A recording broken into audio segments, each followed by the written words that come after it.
Decíamos, esta elección de los nuevos miembros del Consejo de Derechos Humanos de la ONU va a tener lugar el día de hoy, y para abordar el tema nos acompaña Fernando Fernández, abogado en Derecho Internacional, experto en Derechos Humanos. Bienvenido, doctor, gracias por acompañarnos la mañana de hoy. Y pues hay gran expectativa en relación con esta votación en lo que corresponde a los asientos para América Latina y el Caribe. 2 asientos, 3 países que están aspirando. La aspiración de Venezuela, muy controversial, cuestionada por algunos países.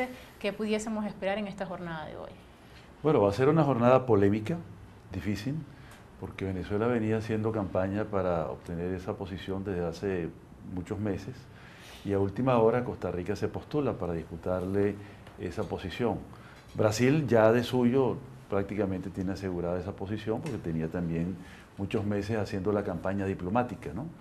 A pesar de lo discutible que es la posición sobre derechos humanos que pueda tener el presidente Bolsonaro, no obstante, Brasil ha sido muy consecuente con el Consejo y ha participado en una serie de resoluciones de una manera proactiva, consciente, y está haciendo los esfuerzos que tiene que hacer un país que se tome en serio este tema, ¿no?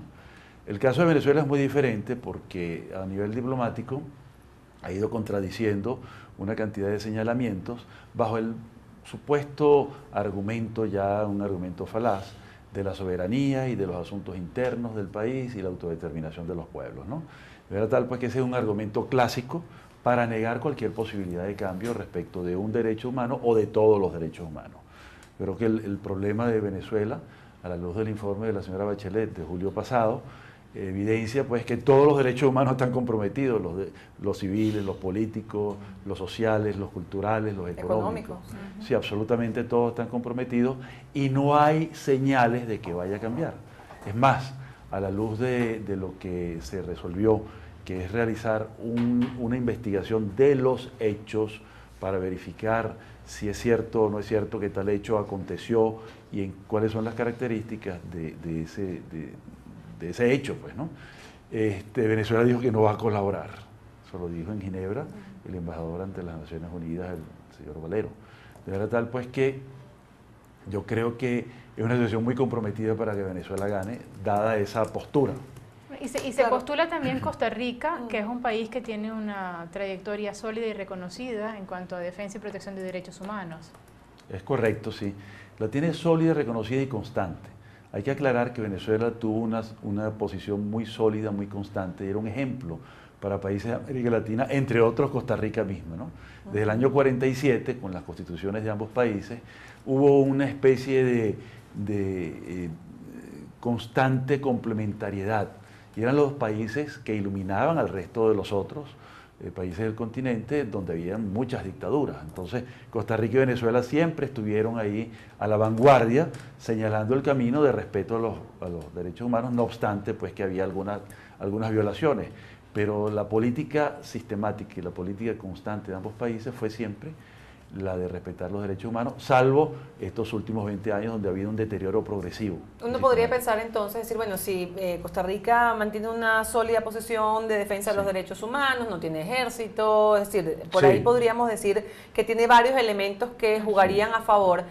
Lo cierto es que ha tenido muy poco tiempo de hacer ese lobby, justamente ese lobby político, correcto, porque es una instancia política, según he escuchado explicaciones de expertos. Doctor, a ver si nos puede explicar exactamente qué es, porque las decisiones, digamos, desde el punto de vista técnico, lo toma la Oficina de la Alta Comisionada para los Derechos Humanos, Michelle Bachelet. Este es un órgano político y, por ende, el lobby que se haga juega mucho en la decisión del día de hoy. Costa Rica ha tenido poco tiempo precisamente para trabajar ese lobby.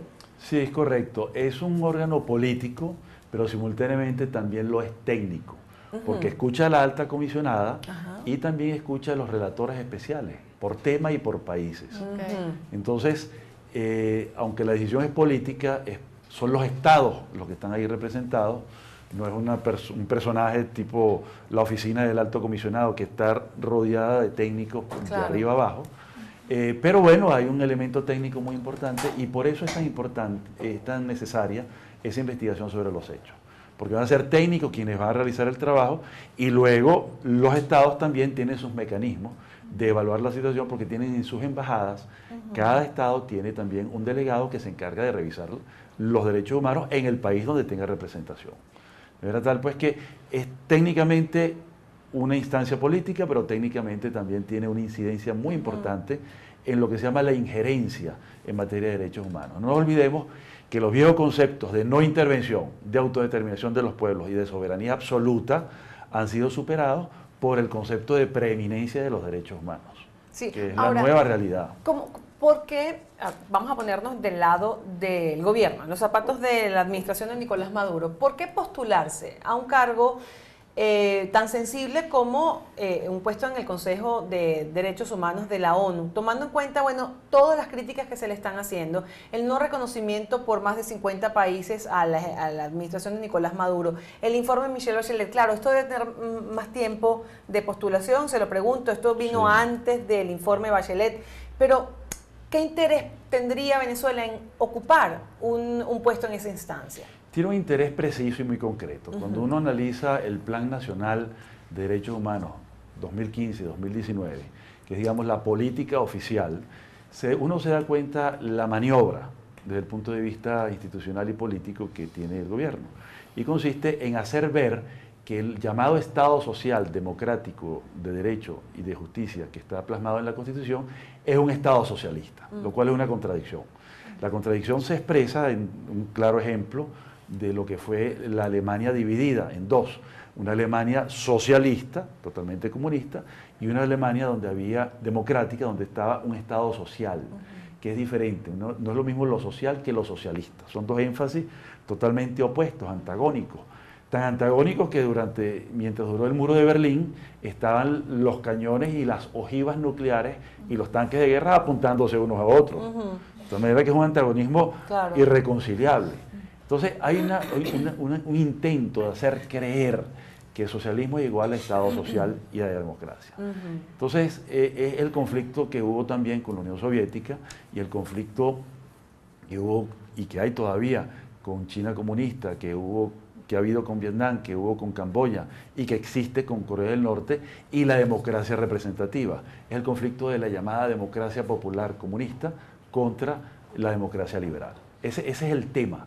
Entonces, es luchar contra la corriente. La tendencia mundial es que preponderan de manera ostensible todas las democracias centradas pues, en la división de poderes, que es el concepto republicano, y obviamente con la alternancia en el poder, que es lo que no admite una democracia popular o de tipo socialista.